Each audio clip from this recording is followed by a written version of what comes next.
What's going on, guys? It is your boy, Eric of EMFC. This is Derek of the mm. This is Derek of the MFC.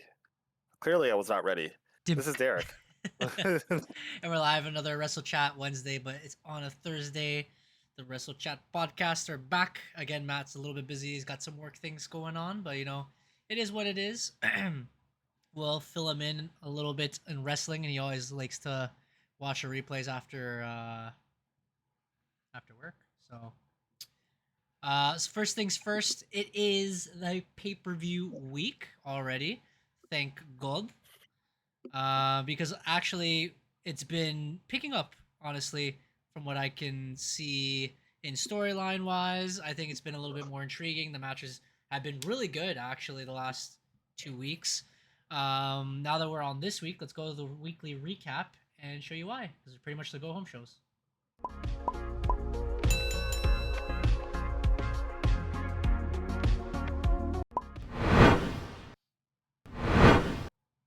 As you can see here, big things are happening. Friday Night SmackDown. The SmackDown before, we already had a huge return in AJ Lee. Brock Lesnar also came back. He challenged John Cena. John Cena had his match the week before. This week, it's more so trying to continue the success from that week. And honestly, I think it did really well. I don't know if you watched the full thing, Derek, or not, but I watched most of it, some of it. I honestly don't remember where I tapered off. I didn't see the main event, but like obviously I knew what happened.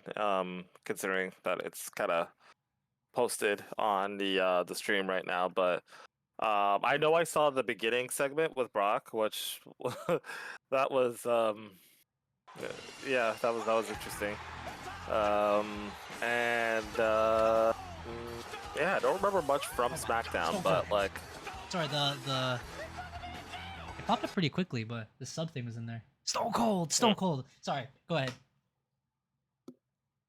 Yeah, I like honestly from SmackDown, the only thing I do remember is Brock's segment, and I think didn't BFAB have a match with Julia? Was that this week as well? I believe so. Yeah, because I think the Street Profits weren't off because they're still continuing that whole dissension storyline.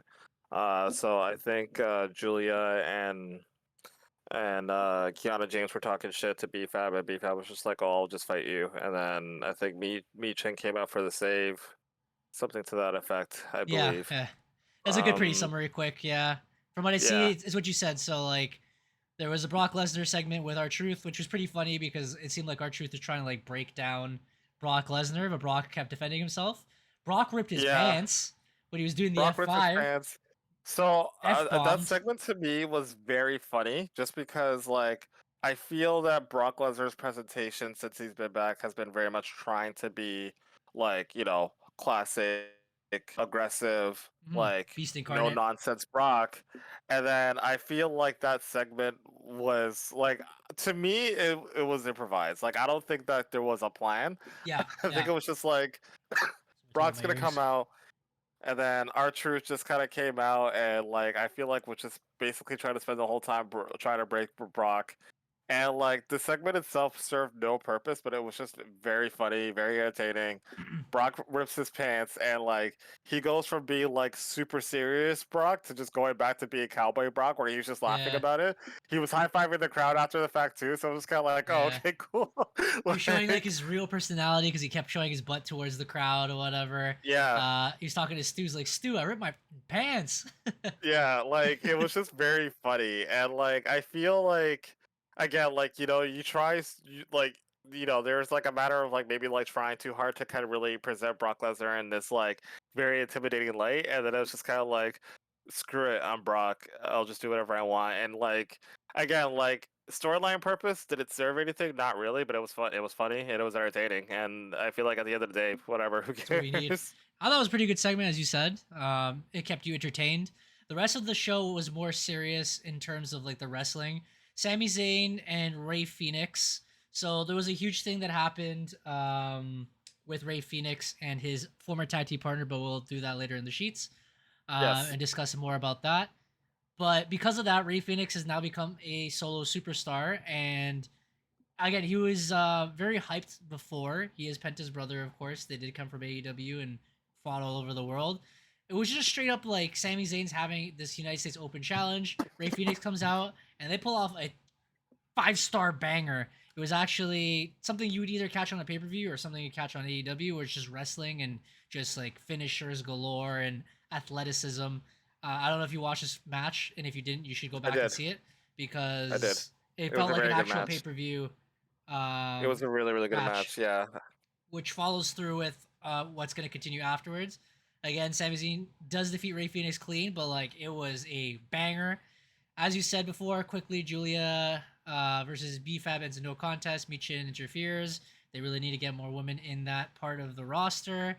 But on the other hand, the main women's title is finally being presented. Jade Cargill and Tiffany Stratton have an absolute banger. Don't know if you've seen that. If you didn't, definitely watch that.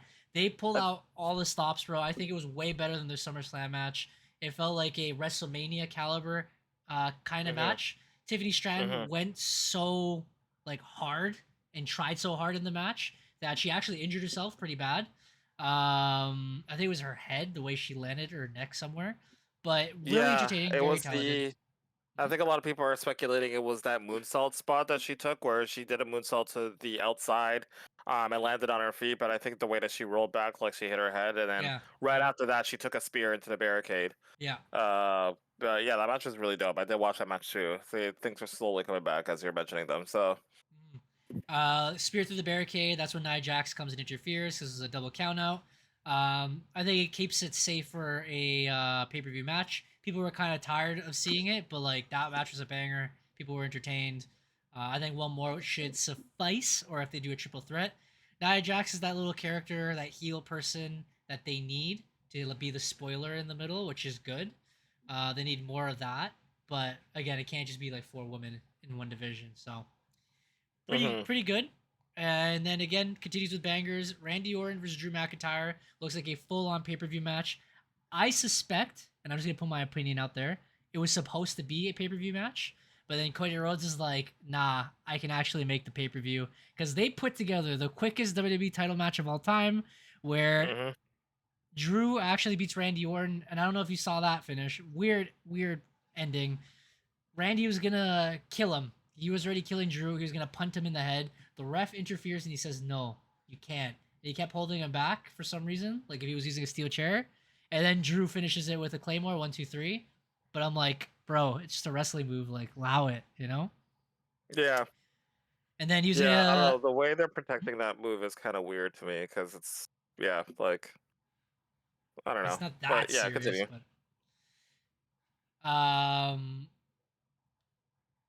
yeah, so Drew's gonna claymore Randy through the table like he did to Cody. Cody comes out and he's like, "I'll see you at WrestlePalooza," and that's what ends the night. Again, pretty good, pretty concise 2 hour event that felt like a mini pay per view. So good for SmackDown. That's 2 for 2 in the last month, really, and bangers. So I don't hmm know if that's the same opinion that you give, but I Yeah, actually watched it was a SmackDown. good. So Yeah, I just didn't see the main event, but I did see clips from it. I have a theory in regards to like how that whole thing kind of came together, Austin Theory. and it kind of coincides with I guess a little bit of the sheets about how John Cena and Brock Lesnar are now opening the show when they were originally scheduled to close the show. Yeah, it's weird. Um, and I honestly believe that like Cody Rhodes coming back was a last minute decision. I think that I like the way that they were building Randy versus Drew. It felt like they were probably going to build it towards WrestlePalooza, Yeah, and then they were going to do Cody versus Drew probably after, pending his movie schedule. And I think Cody was able to come back before, I guess they had planned, and so yeah, I think they moved up Randy versus Drew to the SmackDown and basically put this whole thing together. Because now it's more than likely that they're probably going to close the night with Drew versus Cody for the WWE title, which I guess would make more sense in a sense from a booking standpoint. But like just the way that it came together, like so quick, like there was no build or any indication that this was even going to be a thing. It was like, it seems as though like as soon as they announced like, oh, Cody's going to be at WrestlePalooza, by the way, like a week prior, all of a sudden like he comes back to SmackDown and now they're booking this title match like kind of out of nowhere. So I feel like their original plan was, okay, we don't know if Cody's coming back. Let's run John Cena versus Brock. That'll be our main event match. And if Cody comes back, cool, we'll work it in. If not, then we'll do whatever accordingly. Honestly, yeah, that's probably the best opinion that I've heard so far. Like, it was just like, again, it seemed like they were supposed to be in a pay per view match. Then Cody's like, "Oh, I can make it," and he just like kind of threw everything out of whack. Mm-hmm. Honestly, I guess is my opinion. Brock Lesnar versus John Cena is really what I want to see throughout the night. There's some other matches. I like think that should be the closer. There's like the tag team match between like Seth, CM Punk, AJ Lee, and Becky Lynch. Like that's pretty good too. That could close the night as well. But I think that's maybe like a before match to keep it a little bit entertained. I guess the WWE title is very important, but honestly, Brock Lesnar and John Cena are like two of the biggest names of wrestling in all time. They're mainstays. They're people who would bring like the casual viewer, and I think they would pull out a banger, especially at their age now, if they make it no DQ or something. But no offense to Cody and Drew, I don't really want to watch the match. Like, I think it's gonna be cool, and honestly, they both deserve a big spot, but it's like whatever to me. Drew is sick, but the way he's being presented for a while now, it's been kind of like the coward heel. He fights his matches, but he always attacks people. I feel like his overall, if you would say, has gone down. So to me, he's not really that big of a rival. I wouldn't care. Compared to like a Seth Rollins, who like he raised his character to a higher level, right? So yeah, we'll see how that goes. Monday Night Raw, on the other hand, was the go home show. This one goes in order as well. Starts off with the GOAT, greatest of all time, John Cena. Comes out. He says he's prepared for Brock Lesnar. Makes a fantastic speech. It was really damn good. He was also, it was somewhere near Boston, is where he went to college. He was a football player. People were very hyped. They were cheering very loud. Small arena, so it echoed even louder. He pretty much straight up said that he does fear Brock Lesnar, but of course he never gives up like everyone else, and then he hypes up the crowd like everyone always expects from John Cena. Great segment. Gets me hyped. I assume Brock Lesnar is going to be on SmackDown. I don't know if you want to give any more opinion on that promo, but I didn't see the promo, so I have no opinion. Is John Cena doing GOAT stuff? He also said I feel like it was going to be the same. Left. Sorry. Yeah. So I'm gonna watch the promo at some point, but from what I gathered from what I saw online, it was kind of like the same, like, I'm sad I'm leaving soon. Brock Lesnar, I'm scared of him, but I'm a show up because that's what I do. Hustle loyalty, respect, throw the threes up. Yeah,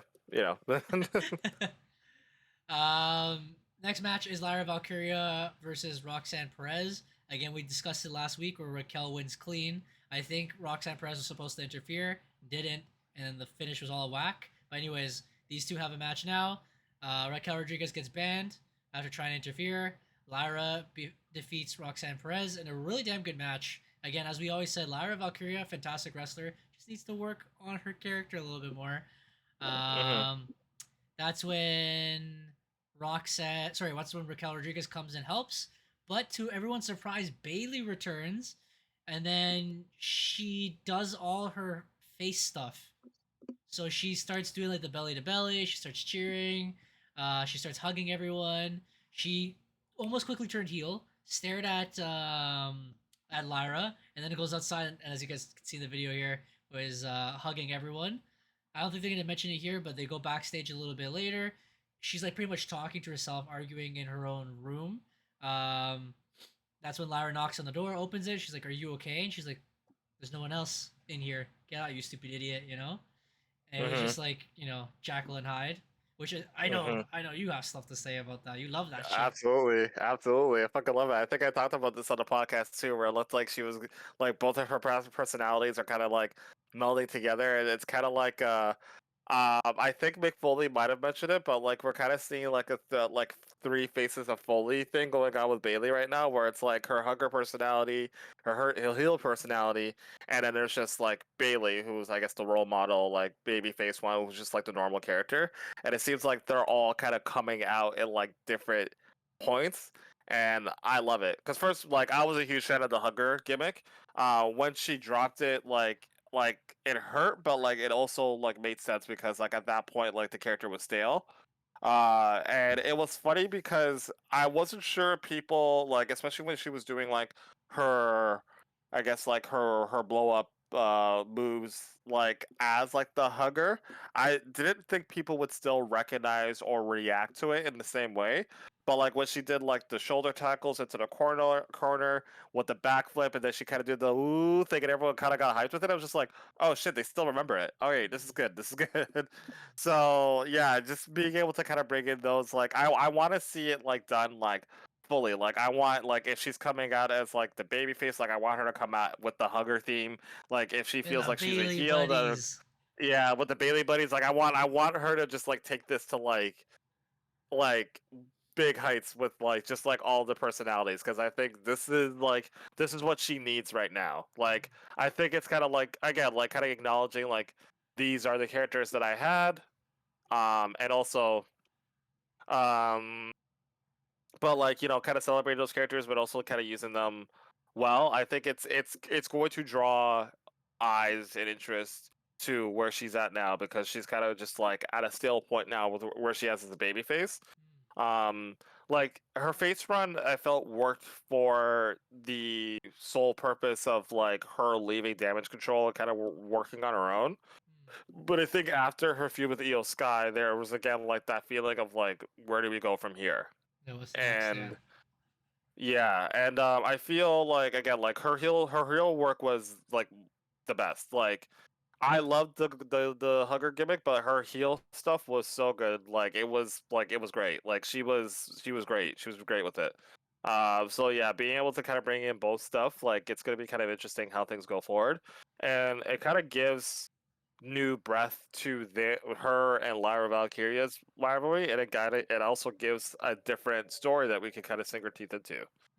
Um, we already talked about how stacked we feel the women's division is on Raw. This is just kind of like you have the women's world championship situation with Io Sky and Stephanie Vacour. Then on top of that, you have like the damage control stuff involving Rhea Ripley and potentially Nikki Bella, and now you have Lyra Valkyria and Bailey. And You Judgment still have Day. the women from Judgment Day. Yeah, like it just feels like the women are all over the show. That is Becky Lynch and AJ Lee. Like the women are all over this show, and none of it feels forced. None of it feels like it's too much. Like it all just feels like it's stuff that people actually want to see, right? So I'm into it. I'm into it like 100%, especially with the Bailey stuff. I'm really excited to see where they go from here with it. As am I. Moving on, Penta gets his revenge against Kofi Kingston. Also a very entertaining and fun match between both of them. Very talented wrestlers. I guess the rest of the New Day, if we're gonna call them the whole New Day now. What do they call them again? It's a good day. I thought it was a good day. Good day. Big the, G's the like to good call day. them. Grayson Waller and Xavier Woods trying to interfere, but Penta still ends up winning the Mexican Destroyer. He's been taking a lot of L's, so I guess that's pretty good. Randomly in the middle of the show, CM Punk and AJ Lee confront Seth Rollins and Becky Lynch. Usually that would be like a main event thing, but it looks like they're probably going to be a mid card event in the pay per view. It was an interesting back and forth where they were teasing like the differences between the couple. So like Seth comes out first with his theme song, then Becky comes out with hers, and CM Punk calls them out and he's like, I don't mind moving away cult of personality and having AJ Lee come out. I don't mind being AJ Lee's husband in this circumstance compared to you guys where you have bigger egos. They both try to confront each other. They were saying that AJ Lee wasn't good enough anymore. She might be injured. She might be old. Yada yada yada.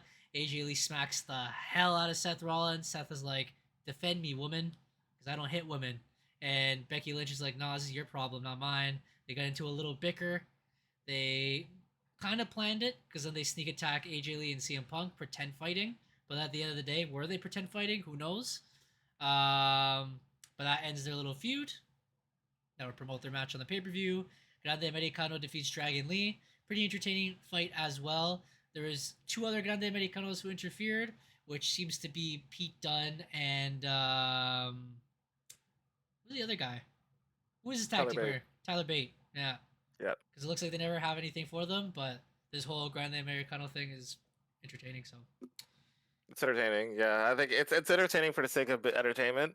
Did I expect Pete Dunne and Tyler Bate to be displayed in this light? Not really, but at the same time, I feel like the more I see like how this stuff is working, the more I understand why um the call up from NXT to the main roster can be difficult for some superstars, because like, you know, as fans, especially like watching NXT, like we look at like, who's a good example, like some superstars who get called up from NXT and you just wonder like, oh, why can't they just do the stuff they did in NXT?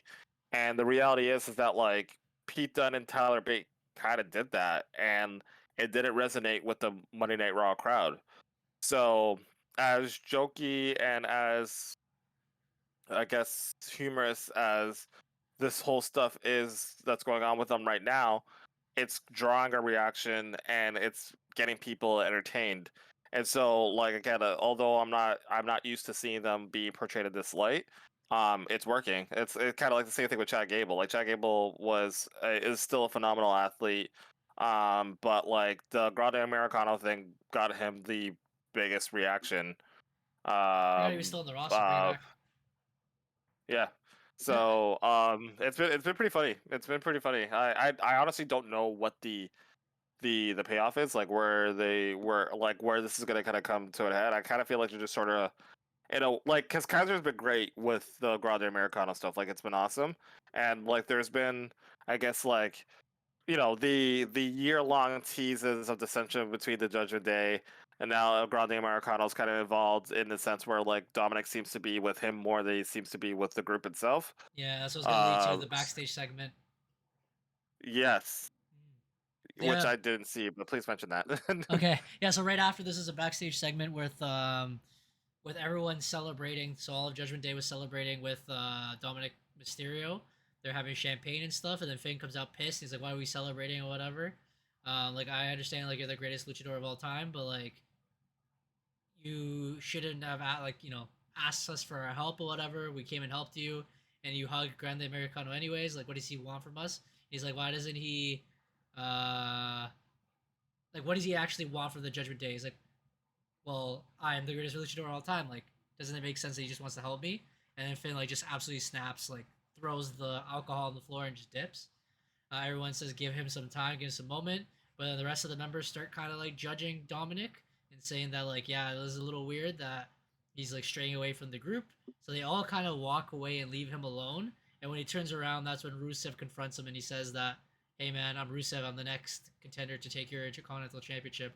And then he walked away. So teasing a little breakup again, a little push away. Rusev finally being mentioned and being pushed towards something. So that was entertaining. And then Grande Americano did the whole Spider-Man meme, which you can see down here. Yeah. Grande Americanos.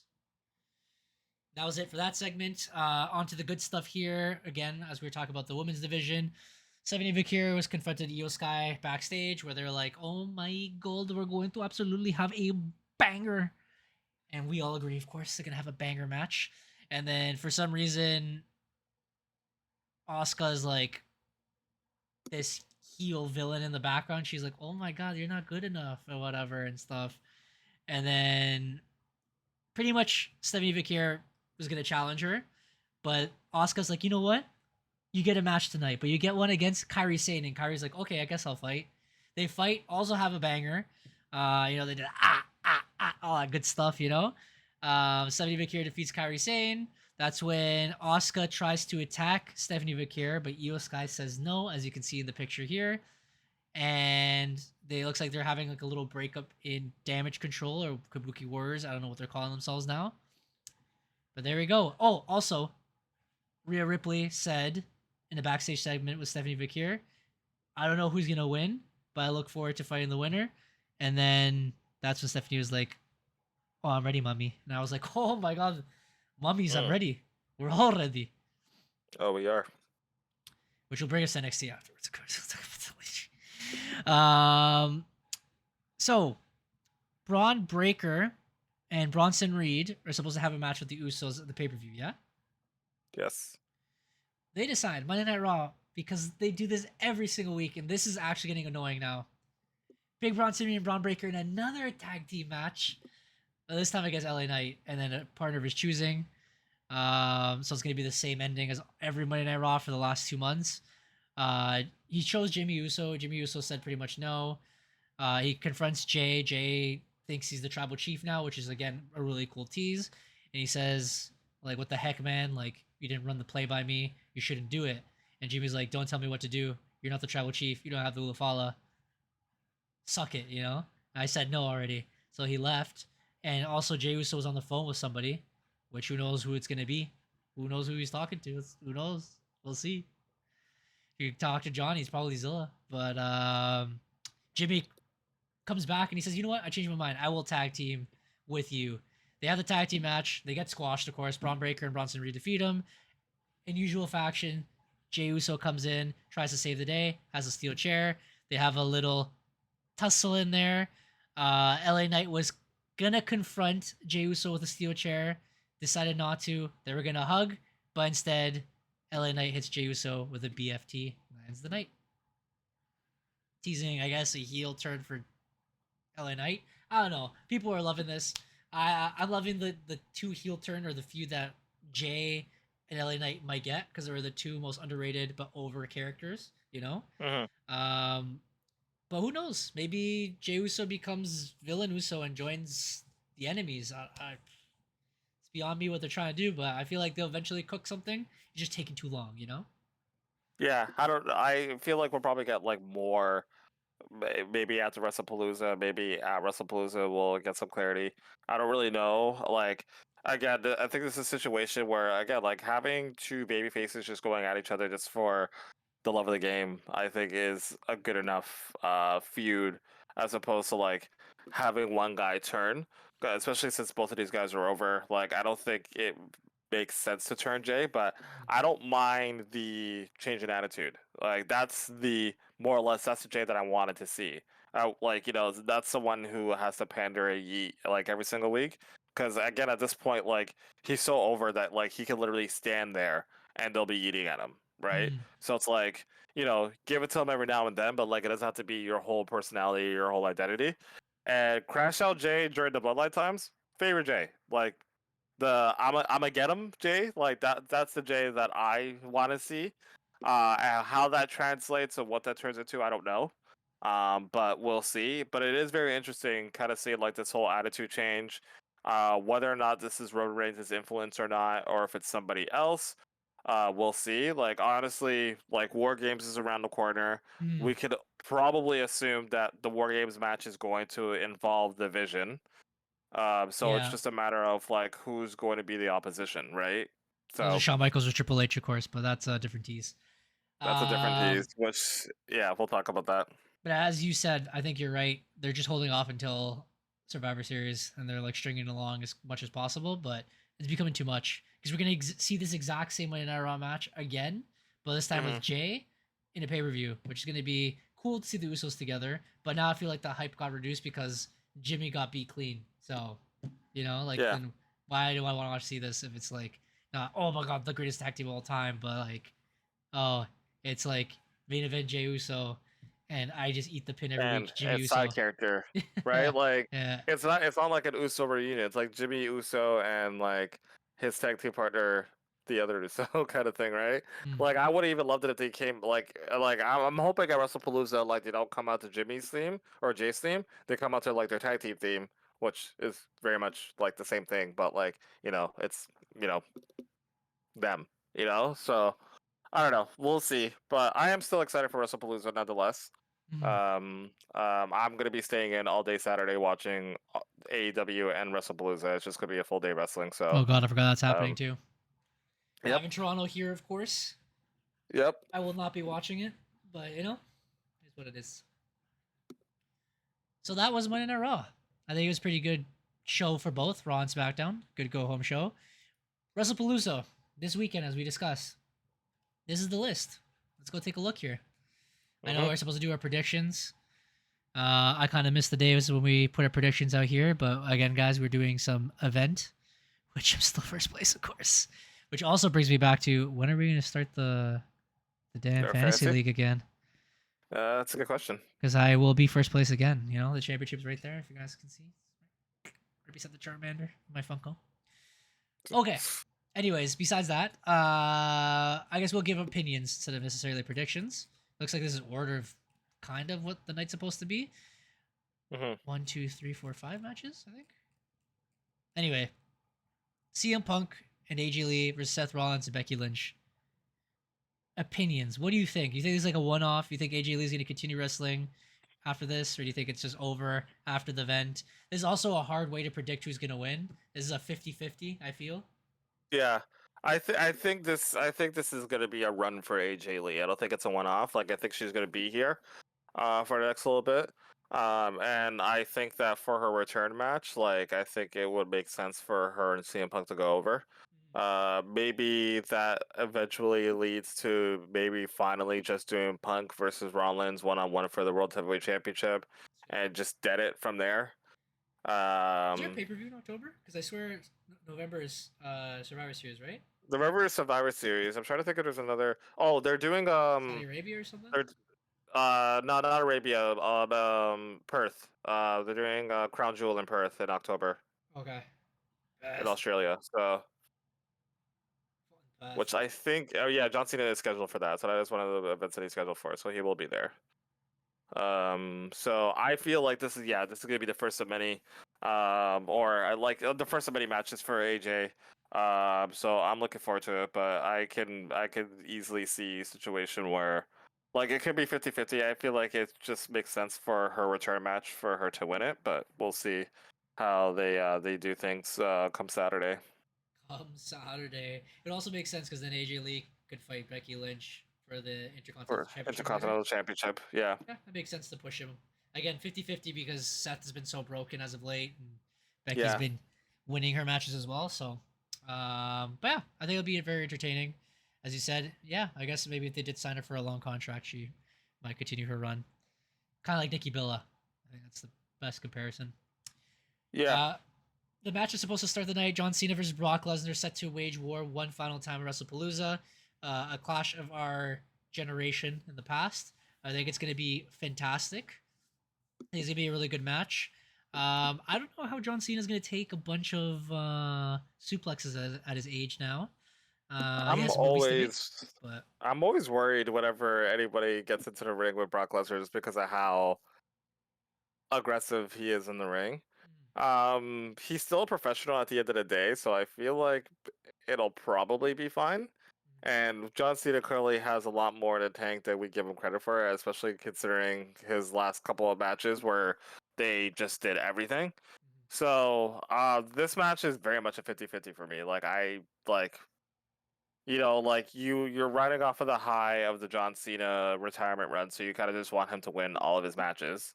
But at the same time, this is Brock Lesnar's first match in like 2 years, something like that. I don't remember. I forgot the last time he was there, but like it's his first match in a long time. But I also don't know what Brock Lesnar's direction is going forward, right? Like, is this just like something they did to promote WrestlePalooza? Is he going to be back more often for other pay-per-views and stuff like that?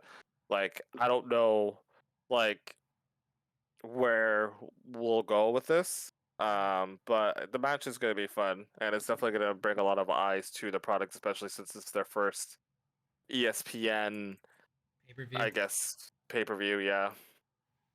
Or PLE, whatever they want to call it. But yeah. I think it makes sense. I still think John Cena wins this match. He needs to be like the ultimate face, especially the push that's happening now, where he needs to win all his matches to say like his final farewell. I think Brock Lesnar would be a person to put him over. He always has this huge character mystique around him, so I think no matter what he's being put in, he's always going to be considered maybe a favorite. But yeah, I think again it's going to be a great match. One that should have main evented, but whatever. We'll see how it goes. I just hope that they don't start off hot and then just decline for the rest of the night. Speaking about hot, Io Sky versus Stephanie McKeer for the Women's World Championship, of course, is going to be a banger. Two talented women that I feel like are kind of underrated because they haven't been promoted as much, but people have been wanting to see this match. I think it's something that's been forced together because of the whole pregnancy of Naomi, and there has been no champion. Going to be an absolute classic. I think they might steal the night. So I'll be between those two matches. I think they'll be the best. I think the tag team match alone with Becky, CM Punk, AJ Lee, and Seth, I think it's going to be its own unique thing, which is going to be fun. But I feel like for more wrestling purists, this one's going to be a banger. And then what everyone wants to see is this match. I don't know if you have any other opinions on that, but ah, ah, ah. Honestly, this whole card, I'm interested in all the matches. Mm. It's probably the first time in a while where I've like looked at a card from like top to bottom, but like, yeah, like I want to watch all of these. Are I you think looking from probably top to like bottom, eh? Continue. no comment. But yeah, I do think that from a wrestling standpoint and just like knowing how good both of these guys are, and they're both at the top of their game. Like, yeah, I think Stephanie Vacour and Vacour, and Io Sky, they're definitely gonna kill it. It's like, well, the unique thing about this whole thing is, again, you're trying to bring in a lot of new eyes to the product. So Mm. obviously you're gonna get the match that everybody knows, John Cena versus Brock Lesnar, and then they'll like, everybody else, the onus is on them to be able to produce at a level where, ESPN could go talk about it afterwards and be like, yeah, see, this is that shit kind of thing, right? So I'm expecting that whole, like, this pay-per-view to be huge. I guess that makes A sense. It is palooza, ESPN. so to speak. This is another 50-50 match. There's a lot of like surprises here. Yeah. Interesting. I don't know. I feel like Stephanie's been groomed to become the champion, but I think Naomi was supposed to hold on to it for a while, so this one's Yeah. just like all over the place. But do they do Mommy and Stephanie Vakir? But then there's the whole Asuka situation too. Exactly. So, but Oh, I there's feel so like the much. Oscar situation could be dealt with without a championship being involved. And I think if anything, it'll probably. But like again, it could also be involved with a championship, and it like both situations very much work. I think that, like, honestly, I feel like I don't know. Yeah, it's very much a 50-50 because, like, Is if we did get the Stephanie Vakura match and Naomi match back at Clash in Paris, would Stephanie have got over? I don't know. I got it. Stephanie versus Rhea Ripley in Australia, Perth, bro, for the World Championship. Do it two Yeah, together. that could definitely be a thing. Oh, but then Io Sky has never been defeated by Rhea Ripley, and then Rhea Ripley can finally win at home. Oh, so many stories. So and So there's many so many stories. different elements that So you many can kind of stories. add to this whole thing, right? So yeah, it's going to be interesting for sure to see which way they go. Mm. Again, the tag team matchup was on Raw pretty much. The Usos versus the Bronson Reed and Braun Breaker. Usos versus Braun. Feel like it might be a straightforward match. It might cause some distent or some separation between the brothers. There could be involvement with LA Knight. I still think it could be kind of fun. I'm just not as entertained as I was going to be before, because I wanted the Usos to Yeah. be kind of togetger, and Okay, not yeah, the you way they kind are of now. want them to be like the cohesive Usos and not this like ongoing dissension weird storyline. And maybe it'll just kind of, yeah, we'll see where it goes with that. And the main event looks like Undisputed Championship, Cody Rhodes versus Drew McIntyre. We already kind of give, well, I mean, I gave my opinion. I don't know if you want to give yours, but yeah, Cody, Yeah, Cody bury your win. brother. Bury Yeah, your Cody brother. wins. Here's what I would like to see Okay. personally, because especially if they're closing the show, give me something. You know, I'm not saying this is going to be a thing, and by no means, because usually when I give my predictions of a certain character to come back, like I'm very certain about it. But someone made this comment online, and honestly, I don't think it really has any validity in regards to this pay per view coming up this weekend. But whenever WWE does any like major firsts with like companies like Fox, Netflix, and so on and so forth. Like a certain person always shows up to make sure that they get the ratings. So people are speculating that The Rock might show up. Oh, really? I personally don't think he I don't will. think so. No.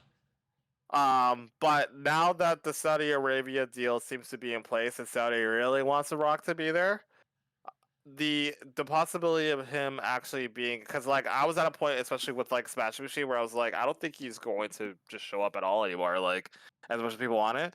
But if like now they're doing Saudi, like now I kind of feel like he is going to show up at least for that. Um, but I want the show to close with something big. Like I don't just want it to be like Cody retains. All right, cool, good night. Like we'll see you on Monday Night Raw, kind of thing. Yeah. I need something to happen at the end of that match. And That's my what are feeling. what? Oh yeah, well yeah, but Raw's the next show anyway, so who cares? I need something. I need something to happen at the end of that match. Like I can't just have like a standard like Randy versus Cody, like because I mean again, like in terms of building that match, you can build it in the sense where like I think I don't know if Cody has ever beaten Drew McIntyre one-on-one. Don't quote me on that, but I think that is an ongoing thing. The last time that they fought, like Drew beat him, albeit there was interference, but like I remember, I feel like the last time they fought, they had made the mention that like Cody has never been able to beat Drew or something like that. But don't quote me. I don't know that's for sure. All I know is that I feel like it's pretty evident and pretty straightforward that Cody wins here. If Okay. he doesn't, that'd be interesting. Yeah, as I see But I people just online want, that said the same thing as you, that they wanted something different, so let Drew win the yeah. title. I don't think Drew's gonna win, but I think like someone might come out if it's the main event. It's just the question is who at this point. Like, who can they really bring out? Like Brock Lesnar would be a name to compete, but like But we've done that already with Gunther, Cody, right? maybe Gunther could come Maybe. back. I don't know That'd be how pretty long cool. he's supposed to be out for. That would be pretty cool. You could finally give me the Randy Orton heel turn I've been asking for like the last year. I feel like that maybe needs some time. But Maybe like like, a I WrestleMania feel like match. that's I don't know. Honestly, I feel like it's kind of dead now. Like the story is always there. I feel Sorry. like they should have executed it sooner. So like now I'm at a point where it's just like I don't know if I really care to. Well, I mean, I'm always gonna care. Well, like once it happens, I'll be invested. But yeah, I don't know. But I just feel like if you're, because I mean that was your marquee match. Like Brock versus John was your marquee match. Like that was the match that, regardless of what the result was going to be, people were going to be glued to this match. People aren't going to be looking at or Cody Rhodes and Drew McIntyre in the same light that they're looking at John Cena versus Brock Lesnar. Yeah, And that's no disrespect to them. It's just that like, for shit. again, ESPN, you're bringing in a lot of people who aren't familiar with the product, but they know who Brock Lesnar and John Cena is, right? Yeah. They kind of know who Cody Rhodes is. They may or may not know who Drew McIntyre is, but chances are, like in terms of popularity, those two guys like fit over there. So like, how do you like close it in a way where you're kind of making sure that you've like secured your investment? And I don't know. I feel like something just has to happen at the end of that night if they have made that decision to do the switch. All right. Well, we're gonna see what happens. It's gonna be, I feel like, a surprising night either way. And that's our little review of the pay per view. So I think it's gonna be one for the books. And as you said, it makes more sense now that because it's the first one on ESPN that it's gonna be absolutely cracked. They're gonna put as much effort into it as possible. And I feel like sometimes like it's a little annoying that it only when they need more money and they need more views from a sponsorship that or partnership, that's when it gets good. But whatever, it's our 2 cents. What do you want to do? Sheets, salt, Sheets. sheets. It is. Let's go take a look then. Let's get lost in the sheets. It finally gave the full video intro. No issues, no problem. I think it's because I finally updated OBS. But anyways, welcome to Matt's dirt sheets where he nuts up or shuts up. Unfortunately, he's been shutting up because he's not here. But Derek, take it away. I guess you said you had a couple things. I know Andrade was one of them. Yeah, so let's talk about the Andrade stuff like immediately, and then I'll go over to Okay. the other thing that I wanted to talk about, which I've But Andrade has been released by WWE. Um, a bit of a shocker, but also not really because Shit. What? we haven't seen him on TV in quite some time. Besides with Um, uh, Ray Phoenix, which we said he was a tag team, but now he's not. You know. yeah. Well, so the reports have been kind of swirling all over the place in regards to like what's been going on. The consistent story seems to be that it wasn't a mutual thing, and like WWE had made the decision to let him go, for reasons of like creative frustrations and just ongoing tensions between the two sides that culminated to this point. Apparently, he was supposed to work Clash of Paris with Ray Phoenix and win the tag team titles Really? against the Wyatts. Apparently, that's apparently what is being said. Like that was what the plan was. But That'd be since cool. like Andrade was like not no showing to a lot of stuff and stuff like that, they pivoted and they did like what was it, Street Profits? The Street Profits, which is still a good match. Yeah. So yeah, Andrade is gone for WWE. He posted a statement online saying thank you WWE as opposed to F you WWE 4 years prior when he was first released. And a bit of a shocker because he returned to the company earlier that year, I think, or he hadn't been around for that long, and he's already been let go. Yeah. A year and a He's half. been having an online, I guess, like dispute with MGF, where MGF basically called him out and said like, "You'll beat me in Mexico," and they're kind of going back and forth, and MJF kind of like dropped a pipe bomb and said that like he would kick him out quicker than Charlotte kicked him out of his house. Yeah. Which, goddamn. I think MGF is trying to like, plant seeds in case, but I don't know if Tony Khan will hire him again. Honestly, I don't. he had a big fallout I mean, apparently when he left AEW with a lot of people there. So yeah, well, it seemed like he had burned a bridge there, but like as we've seen with a number of cases in WWE, especially, like a bridge is not truly burned. If there is business that can be done on both sides. Now, whether or not, like from a business standpoint, Andrade is a look for AEW, especially with their roster, I don't know. But we'll see what happens with Andrade in the future once his non-compete clause opens up. So that beckons the question as to what that leaves with Ray Phoenix, if he is going to remain being a single superstar, or if they will decide that maybe it is time to finally reunite the Lucha Bros in WWE. And with the ongoing storyline with the New Day and Penta, and being evidently that he's being outnumbered right now with the New Day, it seems like this would be the perfect opportunity for him to kind of make the jump and reunite with his brother and get that tag team going, which would breathe some major, much needed life into the tag team division on the Raw side. I guess that makes sense. I kind of like Penta as a single wrestler. I think he's pretty cool. I do too. And like I do especially too. mid card range, but this makes sense, I guess. Yeah, because I actually watched the tag team division now on Raw. Yeah, like if the Lucha, like you would watch it. Yeah. And like that's the thing. The reality is that Ray Phoenix, as good as he is, like they haven't really displayed him on SmackDown much. Like they kind of like, yeah, right. So yeah, it'll be interesting to see where they go. My second sheet, which is probably one of the funniest pieces of news that I've read all day. Bill Goldberg and Bret the Hitman Hart have been booked. Yeah, I seen that too. They are going to appear. Before you start that, originally Bret Hart had an interview or he had a podcast or something like that. He started talking to Ish about Triple H, where he said that he was lucky that Triple H was not in the same room when the whole Vince McMahon situation happened. If not, he would not be marrying Stephanie, which means I don't know, he would kill him or something. Who knows what that means? But maybe I he called him. He said that he wasn't that good, or he wouldn't have been up there, or whatever. I don't know. Yeah. I think Bret Hart's just becoming senile now. It's kind of sad. He just hates everything now, which is really becoming. Bret Hart has been bitter. That is Bret Hart to a T. And honestly, it's just kind of hilarious because, like, which leads to what you were saying. Yeah, but like going on to with that, there's a comic or there's like I don't know if it's a Comic-Con or like a contract or not a contract signing, but an autograph like signing that's happening. Yeah. Yeah. But Brock Lesnar, Goldberg, and Bret Hart have been booked for the same meet and greet, and apparently it's the first time they have been booked together, like since WCW. Like they have like Bret Hart has purposely not been going to any meet and greets where Goldberg is involved because like he just does not stand the guy. Goldberg has gone on record in the past apologizing about the incident. Obviously, it was not intentional.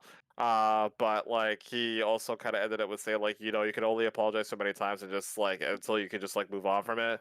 And Yeah. Bret Hart clearly has not moved We'll on never from move it. So it'll be very interesting.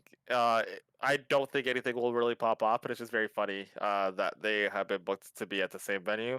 But they're also both like old bitter men towards Triple H. So I feel like maybe they'll be able to bond over the fact that like they were both staying against in a sense. I don't know.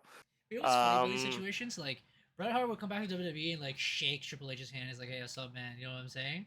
But like, Yeah. but like, you'll talk like the most shit, and I feel like a lot of wrestlers are kind of like that too when they're out of the company.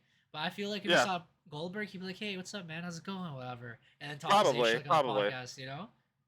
It doesn't cost anything to be cordial and to be civilized, right? Like there are surely a number of people who probably don't mess with each other, but like obviously for the sake of business, they will do what they need to do to make things work, kind of thing, right?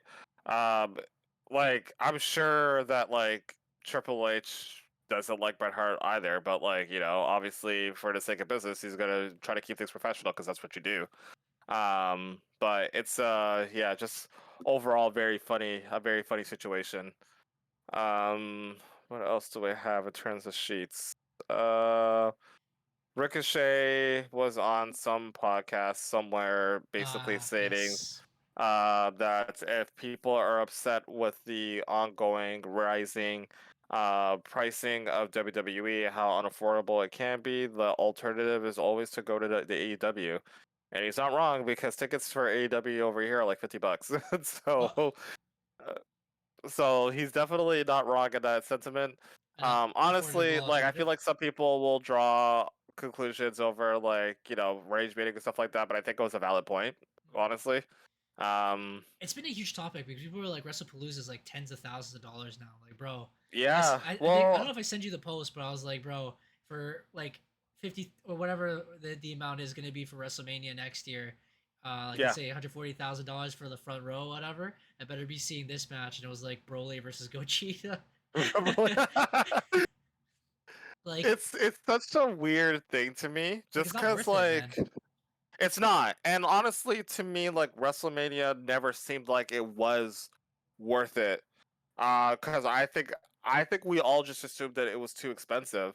And then we found out, like, I think when me, Compare, and Johnny went to New York to go see The Rock at Raw, and we saw how much WrestleMania tickets were, it was like, oh, this is actually very affordable. And it's like, why did we not know it was WrestleMania seems like it's the Super Bowl, right? Yeah. You're not getting tickets to the Super Bowl. Super Bowl tickets are going to be mad expensive. And it's shitty because obviously as a fan, you want to be able to have the disposable income to be able to go to these shows and watch the stuff. But like, I understand from the corporate standpoint and from the money standpoint why WWE is doing the thing that they're doing, because realistically they're just catching up with everybody else, right? Like if you go to like NBA, if you go to hockey, especially over here, like those tickets are not cheap, right? And the reality is people are still buying them, right? Like people are willing to throw money to see their favorite stuff. It's just a matter of, and I say this with everything, and I've said this last week when I was going on my rant about the Nintendo Switch. But the reality is that like as much as people will be pissed off over price points, and we'll get upset when CEOs or directors or things will say like, oh, like basically like if you're a true fan, you'll find the means, and people get upset about that. But the reality is, that's what people do.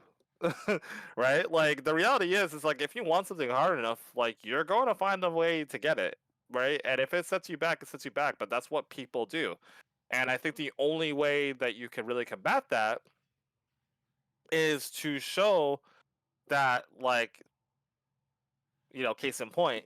But the only way to combat that is to not go and to show that, like, hey, like what you're doing is like costing you money, so you need to find an alternative.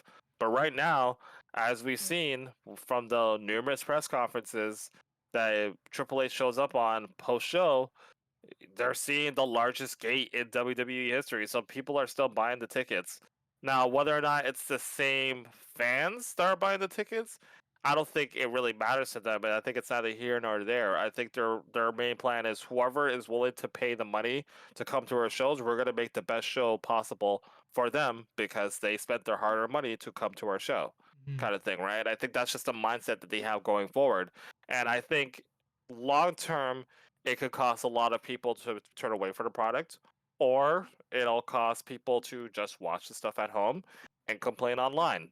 It's not a new practice. Like people have been going on Twitter complaining about WWE booking since like 2014, right? So like it's not a new thing, and like the guys who are in the booking rooms are very used to the online criticisms. They're used to people who think that they know how to book better than what they can book. I can And though. it's just and in some cases we probably could. In some cases, but at the same time, like I'm not gonna sit here and say that I'm a better booker than Triple H because I also know how difficult it is to be able to put together a show weekly that's consistent, that makes sense from week to week. Like shit, like I played WWGM mode and like it's hard. It's hard because it's not about just putting the people on the show, but it's also managing the people who aren't making the show because you don't have the time for them, and being able to manage their personal and psychological well-being to make them feel like they are worth being there, because some people don't want to just sit in catering all the time, they want to be involved, right? And there's only so much space that you can put in there, right? So You know, what's another thing that should remind me of something? yeah, Apparently Triple H hasn't been booking for a long time. Apparently he's not been around because someone asked him a question. He's like, "Huh?" He's like, "Oh, really?" So that's yeah, crazy. Because yeah. I think who was it? Like Road Dogg's been taking care of it. Road Dogg is the creative, like he's basically the main creative guy on SmackDown. But I think over the last few weeks on Raw, even like it's been Road Dogg and Bruce Pritchard, because I know there was like one week where he was doing some show for Netflix. There was like one week where he was on vacation with his family. And like And this then is what I'm saying, like last week he was doing something big, but before we get to that, back to the other point, I think Eric Bischoff also talked this week and says that they might price like fans out and people will start getting less interested in visiting WWE. So it might yeah, harm them in the long run, but we'll see how that yes, goes. But back to and that's this the point. potential. Back to this point with Triple H being gone, it's a huge Yeah, thing I think we missed last week. WWE, Saudi Arabia, WrestleMania 43. So supposedly they're supposed to go to Nashville. They were supposed to go to New Orleans, but that's been moved back now. Now it's going to be yep, Vegas again, and yep. then the year after it's going to be Saudi Arabia. That Saudi Arabia. sucks. I think Indianapolis is Yeah, another one too. Sucks because we yes, want it here in yes. Toronto. There's other options around here as well, but Mhm. something new like Nashville would be kind of cool. But of course, we get Yeah, Saudi and there's a Arabia. point. Yeah, and again, I still think that Saudi Arabia is gonna low key probably be like one of the biggest WrestleManias of all time, just because they. I don't know how accurate these numbers are. I don't know 500 what million money goes into it. versus 5 That. million If for that Disney. I don't know. number is real, that's crazy. Like I would go to Saudi Arabia too. Like, But like, I'd go for the but one, bro. The low 500 like, million.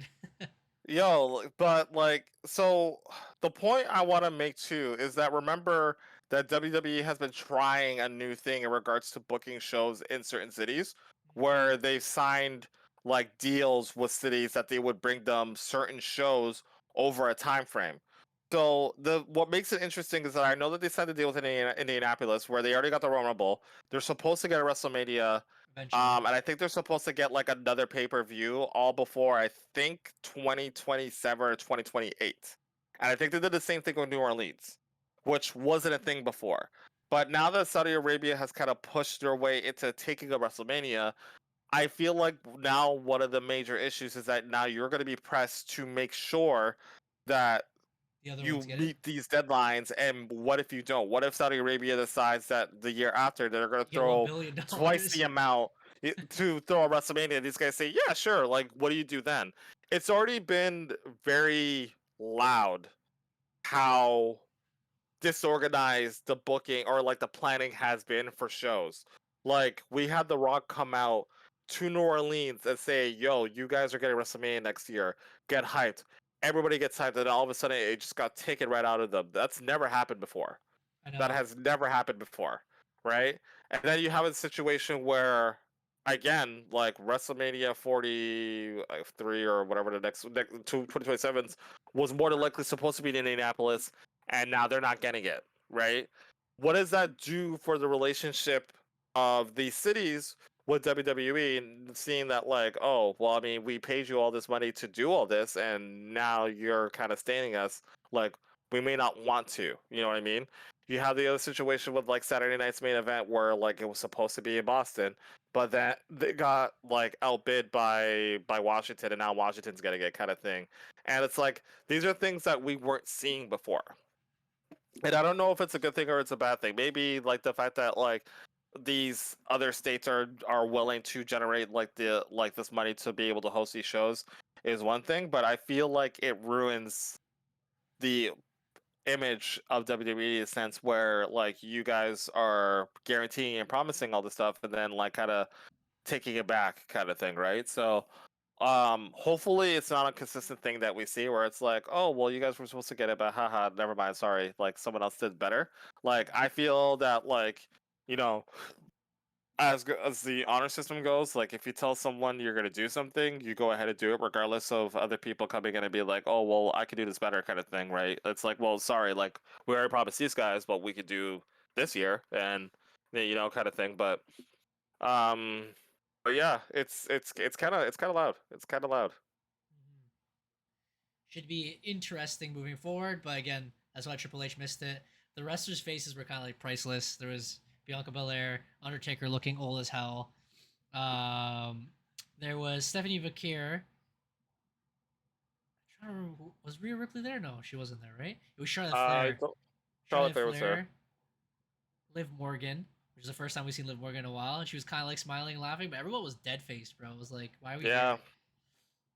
It's interesting what they're gonna do, and I don't know if they'll affect morale because imagine like, again, they're very strict with rules, especially when it comes to like women. I don't Mhm. know. I don't know what they're gonna do, but we'll see. It's gonna be interesting. I don't know. Like I feel like a part of me is like, you know, obviously like the way their rules against women is obviously one thing. I'm very much like the type that's like, don't try to like, you can have your individual opinions about like how they do things, but like that's their custom. Don't try to mess up their custom, or you might end up in a body bag. That's kind of just like my own thought process. But I also look at it from the perspective of thinking back to the first Saudi Arabia show, where not a single woman was booked for the show because they didn't even want women to be there, right? And that was like what, back in 2017, and now 8 years later, not only are women being booked on the show, but like they're pretty major parts of the show. And yeah, they had to cover themselves up, and like I think Liv Morgan, I don't know if it was in the Unreal series or if it was in a different thing, but she was talking about like just how difficult it is to wrestle in those full body suits, especially in Saudi Arabia where it's like super hot, and like that's something in itself. But at the same time, when you look at the positive aspect of like like these women are being showcased on a stage where women weren't even given an opportunity to be looked at. Um, it's something in the right direction. It's obviously not where we want it to be, but I feel that, you know, at the same time, like it's still a positive in some way, shape, or form. Um, you know, like you could have your individual thoughts about like, oh, WWE sold out and stuff like that. Honestly, to me, like if it was like, would people have the same thought process if like another country outside of the United States got WrestleMania? Like if like London got WrestleMania, would people say like, "Oh, you sold out"? If like I don't know, like I don't know what aspect of this makes it such a major thing, and maybe it is just the individual customs of Saudi Arabia, but at the same time, like it seems really cool when you see like all the fans that are there outside of like the prince and like, you know, the all the authority figures, but like the children and the people who are like legitimately just excited to be able to have a show of their own, like in their neck of the woods with all these larger like superstars, it kind of like makes you remember, like again, like WWE stands for worldwide, and it should be looked at Worldwide? as such. And so like if they do more shows outside of the United States, um, I think that just helps to increase their influence. Bully Ray on Open Radio had made a very interesting point that I actually agree with, where he said that he feels like Tony Khan has a major opportunity here, where since WWE has been counter programming them, they have an opportunity, since WWE is not going to be around for WrestleMania season in the United States, that they could do a major show in the United States to pull viewers who are probably upset over the fact that they're not getting WrestleMania to go to their show. And I think that's honestly something that could work. If AEW continues to go in the trend that they're going, because they are moving in the right direction, I think that they could potentially have the opportunity of being able to actually do a stadium show in the United States that people would actually go to. No, I guess that makes sense. Like, for example, they go Yeah. to New Orleans, and Yeah. then they Yeah. hold it there, and they have a huge event instead and make their money. Yeah. That'd be Yeah. crazy. Yeah. And I think a lot of people would buy into it. I think a lot of people would buy into it. And again, Saudi Arabia, it's going to be in the middle of the day. The events, especially, we have work, we have other things to do. We might miss out. It'd be pretty good for the average viewer, especially like in the western side of the country. You just reminded me something quickly, and I don't know why, but Drew did post something on Twitter where he says that he wants Cody's ass, and then after she's like, "Wait," and then he posted the Kurt Angle meme where like he messed up when he was like talking about Rey Mysterio. It's like you're a boy in a man's world, and I'm a man that loves to play with. I love to play with boys. Oh my god, Drew's funny, bro. He's very funny. What else? What else? There's another thing, and I forgot about it. We're gonna discuss it about WrestleMania.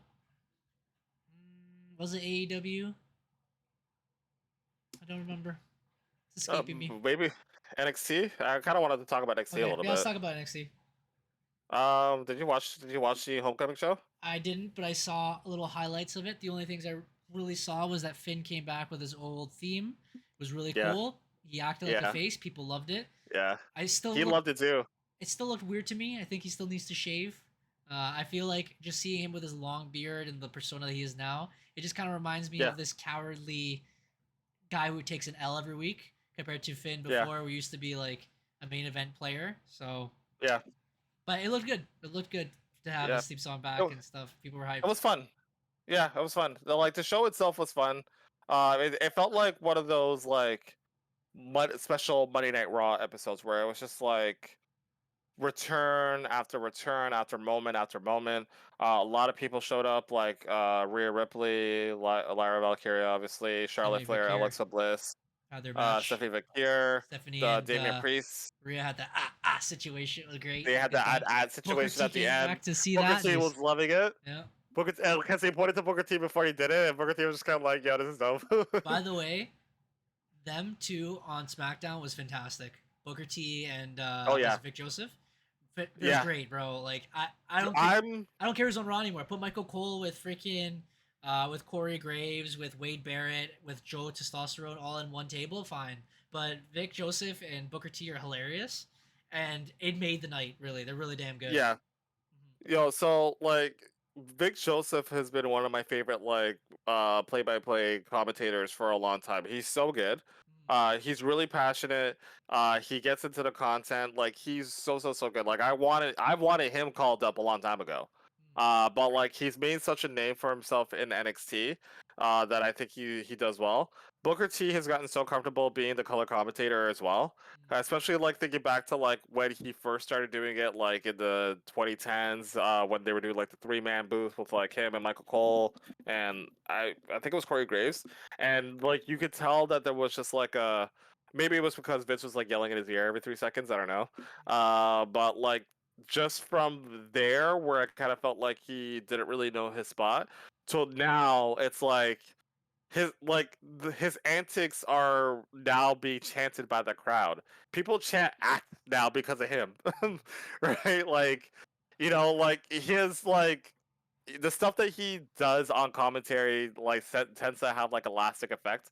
And honestly, yeah, like the pairing together, they're just great. So like, um, yeah, I very much like that was actually one of the reasons why I actually enjoy SmackDown a lot, because just hearing them on SmackDown just felt like it made it feel like a little bit more fresher. Yeah, it felt new and it felt really good. Felt entertaining. I'm not gonna lie. Yeah, but Kind of like how Corey I Graves was added to Michael Cole. I think it just yeah, made sense. Sorry, Wade Barrett. yeah, Sorry, Joe Testosterone, but I wouldn't actually. like If in a while, I might not mind them being gone. No offense. on SmackDown Both of them. on Like if both of them were not there anymore. yeah. Oh, you wouldn't mind? Yeah. Hmm. Because Corey Graves and Michael Cole did a good pairing. Maybe if they add Joe Testosterone to it, but like Wade Barrett not coming back, like it wouldn't really harm anything to me anyway. Yeah, which still an Which is ongoing sad. thing. We'll see when Barrett actually shows back up or not. Mm. But yeah, it's very funny. I've never really been a fan of the three man boost too. I feel like it's just too cluttered. There's too much going on there. So like I think just do your 2-mans and then put whoever you need to put on whoever. But yeah, but I think Joseph and Booker T, it was very much like a temporary thing. Like I think we knew that, but like it was still really cool to be able to see them on SmackDown, and it honestly was cooler. It was cooler having them there. Um, but I was talking to Compare earlier today because like he like I don't know if he like I would say he got clickbaited, but there was like a segment that happened on NXT at the very beginning where Triple H was basically talking about the how NXT has grown, yada yada yada, awesome stuff. Shawn Michaels comes out, basically it was just like, oh, like yeah, NXT's doing great, and then Triple H makes this comment. It was just like how would you feel if I told you that I wanted NXT back? Right? And then Shawn Michaels kind of like gets in his face. It's just like, well, if that like this is awkward, but if that was the case, like I think we would have a problem. Lil Regan comes out and basically says, like, I know one way to sell this, and then he does the war game shtick. Yeah.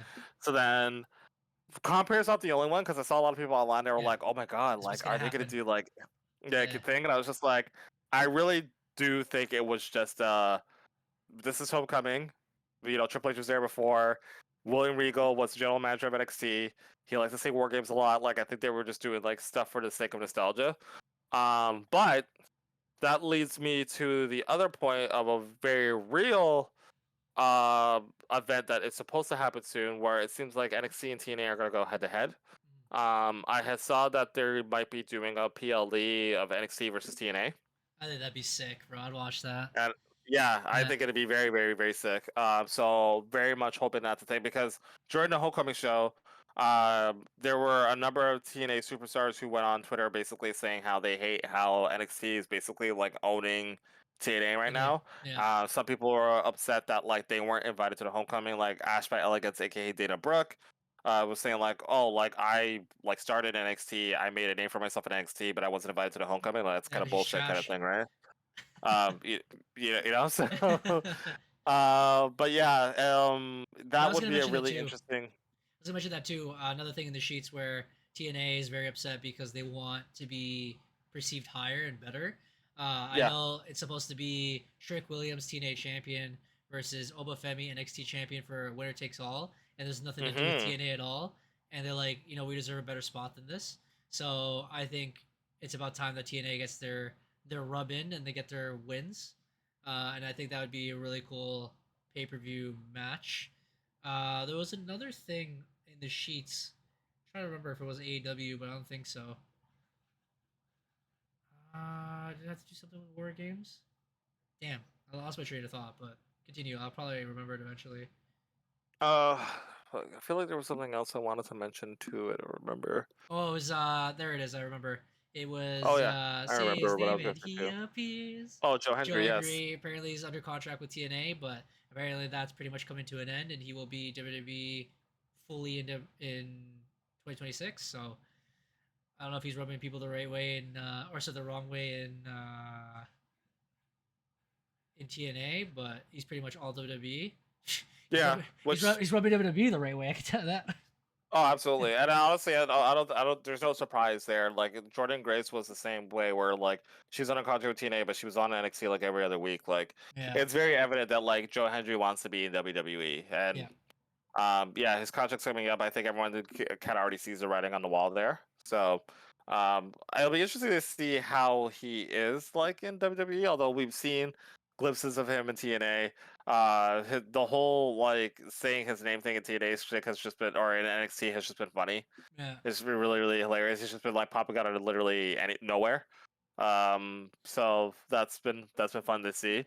Joe Hendry, I feel, doesn't have the same like hype as he did like like last year even. No. But Yeah. I mean, he's still a character. So what they do with him or where he goes, we'll see. The other thing I wanted to mention too, and someone had also mentioned this as well, was just like how abrupt this Obafemi Trick Williams match is. Okay.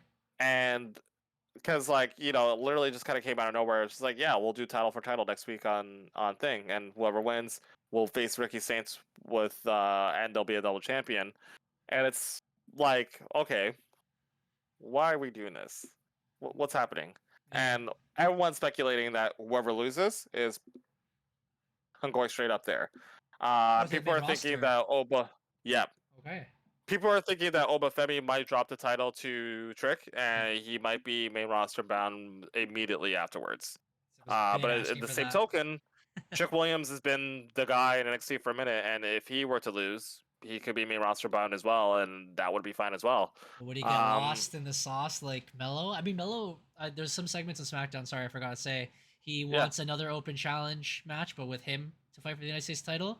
The Miz was very upset because he believes he needs a coach or whatever. But it should be entertaining. People are behind Mello, so let's see. Maybe they could mix Trick and Mello in together and do it kind of like how they did in NXT, where they're not a tag team per se, but like friends and like partners like that. It could be. I mean, they think were that a makes tag sense. team on Tuesday, and Oh, is it was a fun match. Yeah, it was Trick and Mello versus DIY. it? Okay. And DIY came out to their classic themes. Like Ciampa came out to his "No One Will Survive" theme, and Johnny came out to Rebel Heart. And I expected bigger reactions for Johnny, but like that Full Sail crowd was kind of dead, except for when the Ock thing came on. But oh yeah, Tyler Breeze was there too, so that was awesome. Tyler Breeze had a match against Back to Ethan work or Page. That anything? match was actually pretty good. Say it again. He's from the Galapagos, apparently. That's what they said. Apparently, Yeah. apparently he's from the Galapagos. Some people say like, oh my god, he's Ecuadorian. But yeah, but overall that show was really like pretty cool. But we will see how next week goes. But yeah, just very nostalgic, very nostalgic. Like just the fact that they even brought out like the classic themes, like I very much enjoyed. And yeah, like even Finn Balor coming out to his classic stuff, like there, like when he did the thing, like he literally was just kind of like, "Damn, I missed that." I was kind of like, "Oh, he wants to be a babyface so fucking badly. Yeah, no. He wants to be a babyface so fucking badly." Bring it But back. yeah, NXT was fun. I would suggest watching it if you have an opportunity to watch it because it was a fun night for sure. I don't think I have anything else. AEW's this weekend. So looks like it's gonna be fun. Retirement. He said that he Ed should talk about his retirement. He said he technically already retired, which I don't know if that's a shot at AEW or not. But he pretty much says that he already retired and he did it at his hometown. So like he says he feels like he doesn't need another retirement. It's like it'd be nice to retire again in Toronto. That's always like a dream of his. But like he said, pretty much he already did it. So like who cares? So I don't know. I don't know if that's like he's not putting value into AEW at the end of his career, but because it'd be the end of him wrestling. You know what I mean? Like that's huge, no matter what. It doesn't have to be the company, but it is, but I don't know. I kind of see it as like more of like a humble thing more than anything else. It's kind of like with Sting. Like Sting didn't want a whole retirement thing either, but like Tony Khan was like, no, you must have this. And he was just like, all right, cool, I guess. Like, sure, like if you want to do it, let's do it, kind of thing. I mean, like, what else do you have to prove, right? Like at this point, like Edge is at the stage of his career where he's doing this for fun. Like he gets to go to work with his best friend, right? They are teaming together for their first time. Well, I mean, they just teamed together at their last pay-per-view, but they're teaming together in their home town or home city, so to speak, in front of their home fans, which like that has been a thing of forever. I think he's just like riding the wave of just like having fun, and like I think for him, like in his mind, like he's not there yet, so like there's not really much thought for retirement. I mean, when he gets closer to the point where he's like, all right, cool, like I think I'm ready to wind it up, then maybe he'll kind of give it more thought.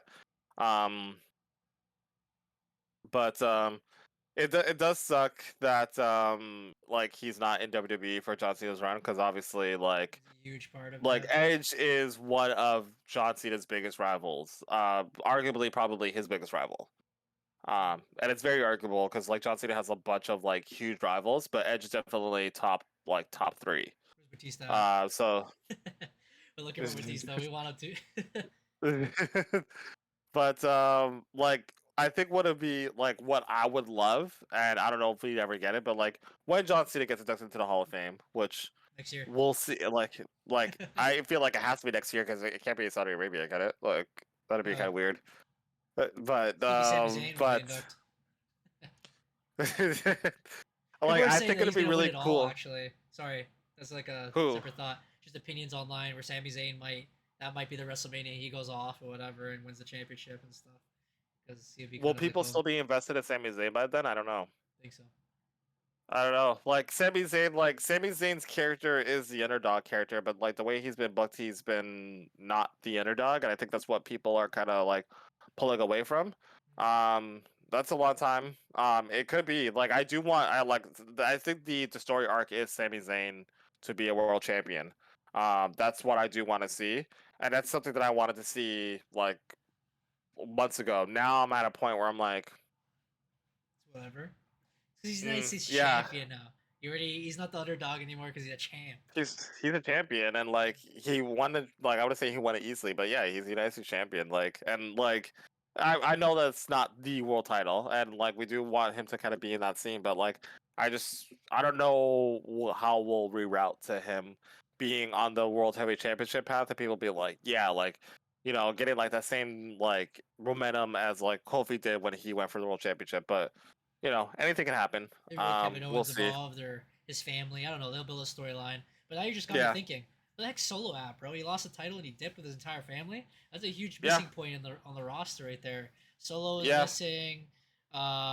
Jacob Fatu missing. Like, these are big names that can make it more entertaining. But, anyways, we've discussed for a while. It's already been an hour and a half, actually. It's been some time. I mean, there was a lot to discuss. It was a go-home show. We'll see how the pay-per-view is. We'll give our opinions next week, and then what they're going to push towards, I guess, Australia in October.